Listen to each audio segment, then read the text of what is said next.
तो हमने कानून बना दिया, मुसलमानों को नागरिकता नहीं मिलेगी। भागना हल नहीं है हमारा। क्यों भागेंगे? और जब तुम हमें भारत से भगाओगे, भारत से निकालोगे, तो हमारी शरीयत ने हमें आखिरी हल भी बता दिया, और वो है जिहाद फी सबीलिल्लाह। यह भी हमारी शरीयत ऐलान करती है। मोदी और टकले सुन, मोदी और मोटे सुन, तू क्या समझता है कि तेरे इस कानून से हम भाग जाएंगे? तू क्या, तेरे बाप का भी बाप हमें भारत से भगा नहीं सकता। हम भागने के लिए भारत में आए हैं, भागोगे तुम। हम क्यों भागें? इस मुल्क को हमने आजाद कराया, खून हमने बहाया। आज हमसे पूछते हो कि तुम भारतीय हो या नहीं हो? बड़े गलत लोगों के हाथ में मुल्क चला गया।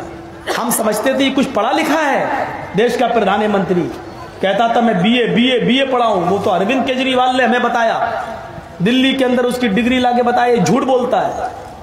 ये तो हाई स्कूल फेल है, 10वां फेल है, ये 10वां भी पास नहीं। ऐसे लोगों के हाथों में हमारा मुल्क चला गया। मेरे भाइयों, भागना किसी मसले का हल नहीं है। हम नहीं भागेंगे। जबरदस्ती भगाओगे तो हमारे पास आखिरी रास्ता हमारी शरीयत ने हमें जो बताया है वो ये बताया है, जिहाद। हम अपने मुल्क में अपनी इज्जत और आबरू को बचाने के लिए मरेंगे, लड़ेंगे और आखिरी सांस तक लड़ेंगे। या तो मारेंगे या मरेंगे। मारेंगे तब भी सवाब, मरेंगे तब भी शहादत का दर्जा। हमको हमारे इस हक से तुम क्या, तुम्हारे बाप भी नहीं हमको जुदा कर सकते हो। ईमान पैदा करो। चले कानून बनाना है। कानून का काफ जानते नहीं, कानून बनाने चले। ये कानून बना, पूरी दुनिया मजाक उड़ा रही है। अमेरिका के सांसद ने कह दिया इस मोटे पर पाबंदी लगाओ। सुन रहे हो ना? कह दिया इसको अमेरिका घुसने पे पाबंदी लगाओ। ये खिलवाड़ कर रहा है। आग से खेल रहे हो अमित शाह, आग से खेल रहे हो तुमने ये कानून बनाकर पता नहीं तुमने सोए हुए शेर को जगा दिया है। सारी चीजें हम बर्दाश्त कर लिए, हमारी देशभक्ति पर शक करोगे, हमें भारतीय मानने से शक करोगे और भारतीय मानने से इनकार करोगे। तो इतना याद रखना, अगर हमारा घर इस बस्ती में जलेगा तो बचेगा तुम्हारा भी घर नहीं। छोटा सा लावा भी असम के अंदर देख लिया। असम के अंदर डिप्टी सीएम के हेडक्वार्टर में किस तरीके से आग लगा दी गई और चीफ मिनिस्टर के घर तक का घेराव कर लिया गया। आनंद फानंद फोन करके बुला लिया गया, आ जाओ, आज नेटवर्क काम नहीं, सारे सोशल मीडिया पर पाबंदी लगा दी 24 घंटे के लिए। ये तो हल्का सा लावा है, हल्की सी चिंगारी है। इस कानून पर अगर तुम अटल रहे तो इतना याद रखना, इतना याद रखना, अब यहां मारने और मरने से कोई नहीं चूकेगा। अब जिंदा रहने का फायदा रहा क्या है? सब कुछ तो तुम छीनना चाहते हो, रह क्या गया?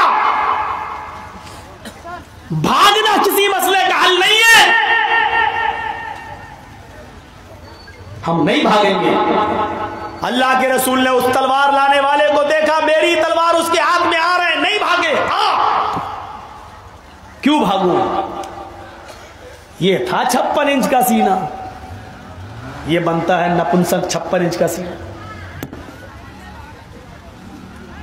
अल्लाह के रसूल के करीब आ गया, तलवार सूद ली और क्या कहता है, जुमलों पर गौर कीजिए। मैं यासिमुका मिन्नी या मोहम्मद, आए मोहम्मद बता मेरे हाथ से तुझे कौन बचाएगा? जुमले क्या थे? मैं यासिमुका मिन्नी या मोहम्मद, आए मोहम्मद बता मेरे हाथ से आज तुझे कौन बचाएगा? अल्लाह के रसूल ने क्या जवाब दिया? छोटे छोटे बच्चों ने ये तकरीरें की होंगी, चमन इस्लाम पढ़ने वाले, मकतब में पढ़ने वाले बच्चे, बुखारी शरीफ के अल्फाज है। अल्लाह के रसूल ने जवाब जो दिया वो सुनो, अल्लाह और कुछ नहीं कहा। उसने पूछा कौन बचाएगा, नबी का क्या लफ्ज निकला, अल्लाह। अल्लाह, जो अल्लाह सुना तो कांप गया, जो अल्लाह सुना तो लरस गया, अल्लाह का नाम सुना तो कांप गया। मुसलमानों, उस जमाने के काफिर भी अल्लाह की कुदरत और उसकी ताकत को पहचानते थे। अल्लाह का नाम सुना कांप गया, तलवार उसके हाथ से गिर गई। अल्लाह के रसूल ने तलवार उठा ली, पूछा अब तू बता कि तुझे मेरे हाथ से कौन बचाएगा। पासा पलट गया, अभी तलवार उसके हाथ में थी, नबी से पूछ रहा था कि बता तुझे मेरे हाथ से कौन बचाएगा। अब तलवार गिर गई, नबी के हाथ में आ गई, बाजी पलट गई।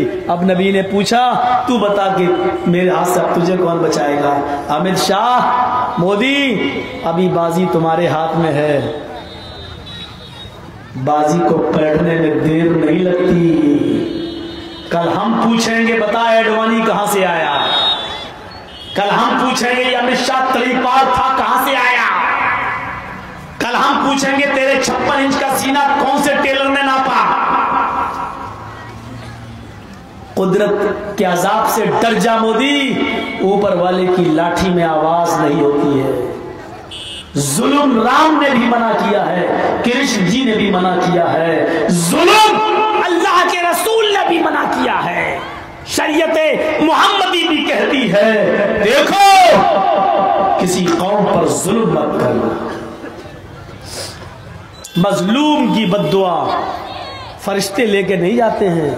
जब एक मजलूम चीखता है आय अल्लाह मेरे ऊपर जुल्म हुआ सुन ले, तो ये मजलूम की बद्दुआ पहले आसमान पर जाती है, पहले आसमान का दरवाजा से फरिश्ता हट जाता है। अल्लाह कहता फरिश्तों हट जाओ, ये मजलूम की बद्दुआ आ रही है, हट जाओ, रास्ता दरवाजा खोल दो। फरिश्ता पहले आसमान का दरवाजा खोल देता है, ये बद्दुआ दूसरे आसमान पर जाती है। अल्लाह कहता फरिश्तों ये मेरे बंदे की बद्दुआ है मजलूम की, हट जाओ, उसको आने दो मेरे पास। मजलूम की बद्दुआ दूसरे आसमान को चीरते हुए तीसरे आसमान पे जाती है।